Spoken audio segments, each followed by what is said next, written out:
Class 10, Melody Writing Part 1. In music, we often find pairs of phrases of the same length. These phrases may work together to create longer melodic units called periods. A period typically consists of two four-measure phrases. The first phrase often poses a melodic question and ends on an unstable scale degree. The second phrase often provides an answer and ends on a stable scale degree. If the two phrases begin with the same melodic material, it is called parallel period. So in the example above, the question phrase sounds like this.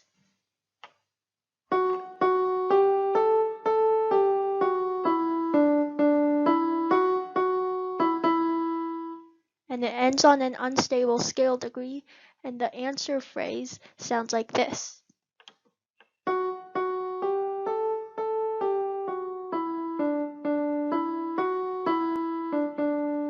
So it's just the last bar that's different. So the question phrase, the last bar ends on an unstable scale degree, and for the answer phrase, it ends on a stable scale degree. So the first type is a period with the same second phrase. So the first line and the second line is exactly the same. And in this example, it sounds like this.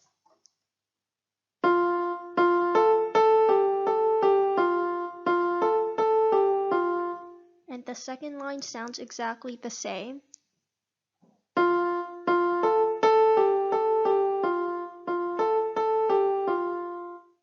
So the second phrase ends on the tonic, which is the first degree over here. So it will give a send of complete to the period.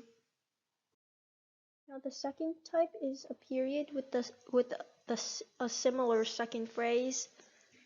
So in this example, the line 1 sounds like this, or the first phrase sounds like this.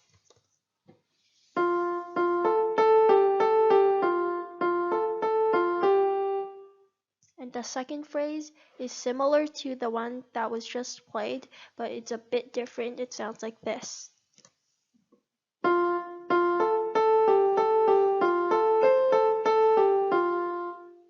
And in the first phrase, it ends on the second degree since it's F major, so it sounds incomplete. But for the second phrase, it ends on the tonic, so it sounds complete.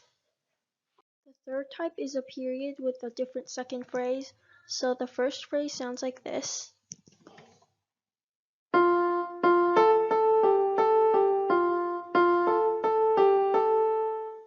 And it ends on the third degree, so it sounds incomplete. And the second phrase sounds like this.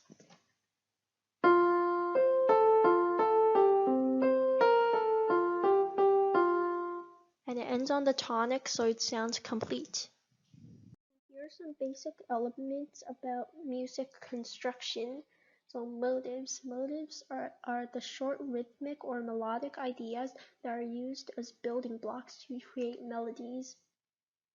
And phrases are basically musical sentences, and all phrases end with a cadence. Some phrases sound unfinished, like a half cadence, while others sound finished, like an authentic or plagal cadence.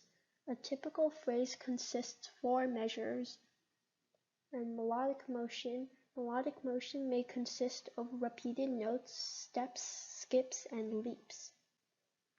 Stable scale degrees, which are the first and third degrees at the end of a phrase, make a melody sound finished, like a period at the end of a sentence. And unstable scale degrees, like the second or seventh degrees at the end of a phrase, make a melody sound unfinished, like a comma in the middle of a sentence. And a period are two four-measure phrases that form a period. The first phrase refers as a question phrase, which is the antecedent, and the second phrase refers as an answer phrase, which is the consequent. If the two phrases begin with the same melodic material, that is a parallel period. So over here, this is one of the examples that we played before. This is called a motive, and these two notes, the Fs, are repeated, And from the F to an A, it's called a skip. And this one is A to a G, that's called a step because it's one tone apart, or one whole tone apart. And then this is another motive, and then here it's, well, this is a skip, and then here's a step, and it ends on the second degree, which is unstable. And then there is the same thing, so here's a motive, and then up to here is the same, and then this part's a bit different, but still it ends on a stable scale degree. It ends on the first degree, which is stable. Well, that ends this piece of music. Now the parallel period with the different second phrase. So this part is like the same as over here, and then over here it ends on the third degree, which is stable. And then for the second phrase, it's completely different from the first one. From the F to a C, that's a leap, and then to an A, which is a skip, and then A to an F, which is a skip, and then a bunch of skips, and then it goes to from C to C, which is definitely a leap, and it has a step to B, and then there are two repeated notes, and it ends on the first degree, which is also stable. Composers often write melodies using basic elements such as scales and chords. So in this first example, it's from G major, it's in G major, and then the first measure, there's the tonic triad, which is G major triad, and another G major triad, and another G major triad for the first measure. And in the second measure, it uses the dominant, which is D major, or D, and then uses D major. So here's the third degree of D major, and then there's the tonic for D major, and then there are two D major triads, so it sounds like this.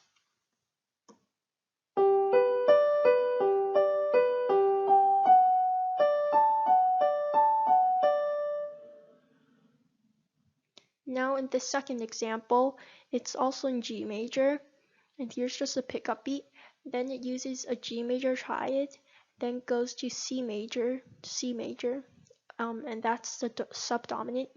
Then it goes to G major again, then it goes to D, which is the dominant, and then it goes to the subdominant, which is C again, because this is just a passing tone, and then, or a neighbor tone I meant, and then there's a E and a G, which means it's from C, the subdominant, and then it goes to the dominant, which is D.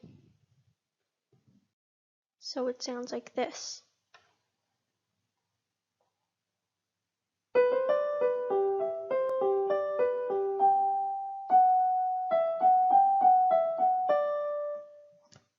Non-chord tones.